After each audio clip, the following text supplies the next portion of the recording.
Seoul Wave and Hong Kong Strong are awesome. And maybe it's because I love Asian culture, and I think Asian culture is so unique, which is why I live in Vietnam.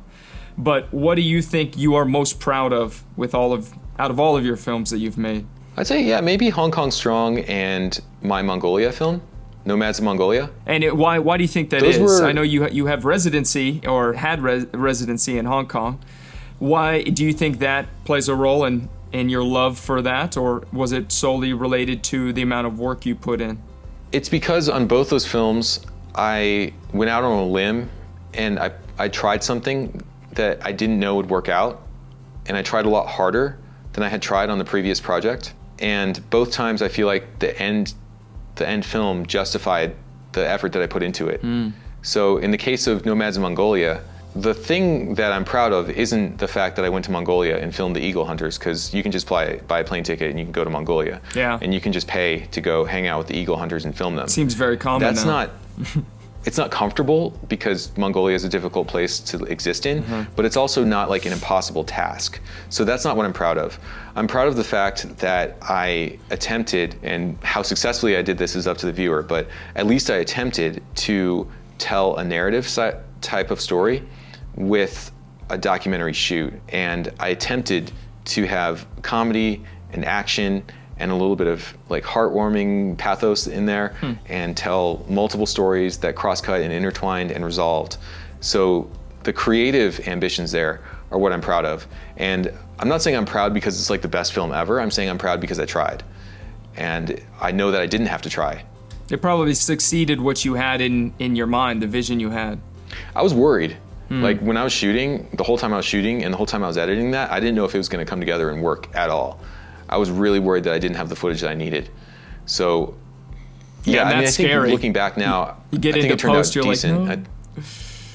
Yeah, editing something where you spent all that time and all that money in one location to shoot this thing, and then you left the location and you can't go back, you can't shoot anything else, it's over, and you have to just make the most of what you shot. You know, that's tough because that's your lifeboat. Like all your footage is your lifeboat, and if that lifeboat sinks, then you have no film. Yeah. And you've lost a lot of time and, you know, possibly money and effort and all that. But yeah, I think it turned out pretty good. And turned out great, I man. think the concepts Great job. that I applied. Yeah, thank you. Yeah, so that's what I'm proud of about Nomads of Mongolia. And then with Hong Kong Strong, I'm proud of the collaborative effort of that one, because that was a more collaborative shoot than I've ever done before. I had a whole bunch of people helping me out. I had friends that I had known before I went to Hong Kong who flew out just to help me, foreigners who flew into Hong Kong just to hit the ground running and help me produce the thing. My future girlfriend at the time, Kobe, she helped me out a ton, coming up with ideas of things I could shoot and being there throughout all the cold days of shooting, because it actually was cold when we were filming. Yeah, we were filming in February. It looked pretty cold. Yeah, so the conditions were not that comfortable either. And then I tried out technical stuff that I didn't know would work. That was one of the first films where I'd used a whole lot of gimbal.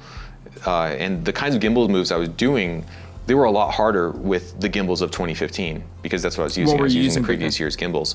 The main gimbal I used for that show was the Beholder EC1, which was basically like a prototype. The gimbals back then, they didn't have the smooth like app interfaces and the touch screens and all that.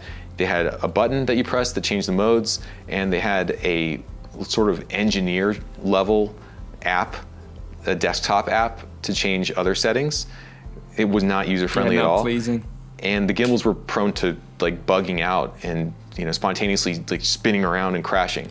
So that was my experience with the EC1. So yeah, Hong Kong Strong was mainly just a triumph of collaboration, I guess, and bringing a lot of people together and filming events that were really difficult to film, and film in a unique way. Like that one lighting ceremony, which I saw your B&H interview, and you talked about how you had multiple people in different angles, and luckily it worked out. You said one camera wasn't working, or did I mishear? There was some mishap that messed... Oh, we had multiple camera failures just that night, or people just didn't catch the moment they were supposed to catch, but we had other angles. Yeah. No, that scene worked out great. It built all the intensity up. Thank you. Yeah, it was fun and difficult. What about Seoul Wave? So you said Nomads, and you also said Hong Kong Strong. Is Seoul Wave, do you think, is your third favorite, or the one you're third most proud of? I would say Seoul Wave is probably number 3. Yeah, Soul Wave, I think that turned out really well. The reason I'm not as proud is because Soul Wave, the format and the way I shot it was very similar to Hong Kong Strong. I just kind of repeated the way I shot Hong Kong Strong, but I applied a new aesthetic to it to make it look and feel different in Soul Wave. But the kind of collaboration I did, the kinds of subjects I filmed, they weren't that different from Hong Kong Strong. So I felt more comfortable shooting it. And actually, it was a much easier shoot than Hong Kong Strong, because I booked a hotel in Gangnam in downtown Seoul, a swanky little hotel. Gangnam style. I had a comfortable bed every night. You know, I filmed just a few hours a day, and most of the places that I filmed were like indoor locations that were pretty comfortable. They had, you know, air conditioning or heating or whatever. They had comfortable floors to walk on. Just all that basic stuff. It makes a lot of difference when you're shooting something.